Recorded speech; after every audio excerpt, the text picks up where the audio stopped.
5 जुलैला मराठीचा विजयी मेळावा, ठाकरे बंधू एकत्र येणार का याकडे लक्ष।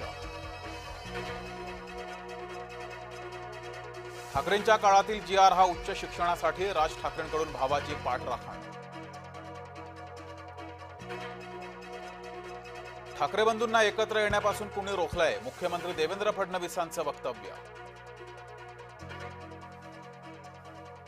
एकनाथ शिंदेंची शिवसेना मुख्य नेतेपदी निवड, विरोधकांना उघडं पाडताना स्वतः उघडं पडू नका, उपमुख्यमंत्री एकनाथ शिंदेंच्या आमदार आणि मंत्र्यांना कानपिचक्या। भाजपा प्रदेशाध्यक्षपदासाठी रवींद्र चव्हाणांचा अर्ज दाखल, उद्या संध्याकाळपर्यंत नावाची अधिकृत घोषणा, फडणवीसांची माहिती। जोगेश्वरीत शिवसेना आणि ठाकरे गटात राडा, सोशल मीडियामुळे वादाची ठिणगी। कोकण घाट माथ्यावर पावसाचा जोर वाढणार, विदर्भ, रायगड आणि पुण्याला येलो अलर्ट, मराठवाडा, मध्य महाराष्ट्रात 5 दिवस पावसाचा इशारा।